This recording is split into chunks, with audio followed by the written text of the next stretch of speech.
silence monte doucement avant le coup d'envoi. Sur la pelouse de Montjuïc, il y a ce soir plus que deux équipes. Il y a une atmosphère, un enjeu, une rivalité. Le PSG arrive diminué, sans plusieurs de ses cadres. Le Barça à domicile, avec la pression de performer. Et au final, c'est Paris, en outsider diminué, qui repart avec la victoire. Voilà le scénario incroyable que le football nous offre ce soir. Avant même que le coup de sifflet ne retentisse, le défi paraissait presque insurmontable pour Paris. Luis Enrique devait composer sans Dembélé, Marquinhos, Doué, Kvaratskhelia, des absences de poids. Même le forfait de João Neves est tombé à la dernière minute. Le Barça, de son côté, retrouvait des éléments comme Lamine Yamal et devait compenser l'absence de Gavi ou Rafinha. Le tableau d'avant-match, Paris chamboulé, Barcelone favori. Dès l'entame, le Barça impose son tempo. Le jeune Yamal glisse entre les lignes. C'est lui qui va mettre le feu, dès les premières minutes, pressant, combinant, réveillant le public. À la 19e minute, l'ouverture du score. Ferran Torres est servi par Rashford après une perte de balle de Vitinha et le Barça mène 1-0. Paris est cueilli à froid, dos au mur. Mais peu à peu, malgré les manques, les Parisiens recollent. On ressent la solidarité, l'envie. Nuno Mendes monte, perce les lignes, tire les défenseurs vers lui. C'est lui qui débloque l'action pour Seny Mayulu à la 38e minute. Un enchaînement précieux et le jeune joueur de 19 ans égalise pour Paris.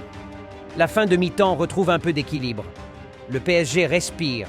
Le Barça, un peu surpris par ce réveil.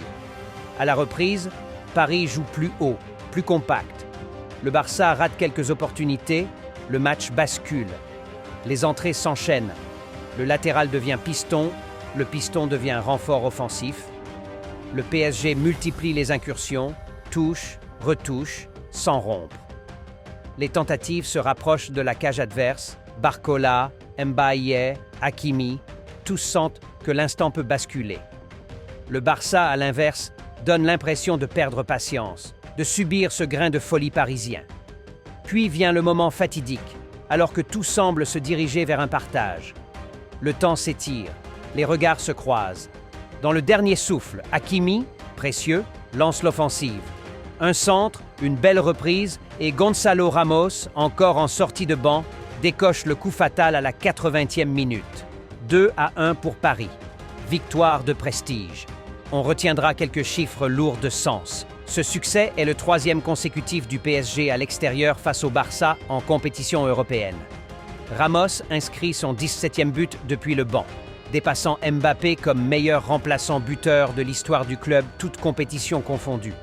Paris gagne 8 fois en 2025 après avoir encaissé l'ouverture du score, un record pour le club. Luis Enrique, lui, va déjà à 18 victoires en Ligue des Champions sur le banc parisien, un record. Ce soir, le PSG a prouvé deux choses, que l'adversité peut révéler des héros et que l'âme collective peut triompher des absences. Dans un contexte où les grandes stars manquaient, ce sont les oubliés, les jeunes, les guerriers de l'ombre qui ont porté l'équipe.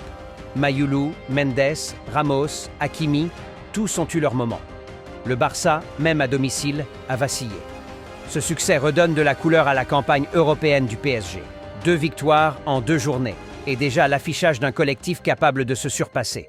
Mais surtout, ce soir, c'est l'image d'un club qui refuse de s'effondrer malgré ses faiblesses.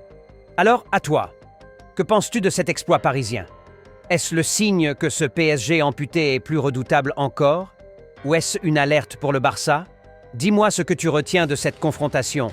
Et surtout, quelle équipe tu vois sortir vainqueur de leur prochain duel? Réagis dans les commentaires. J'ai hâte de te lire.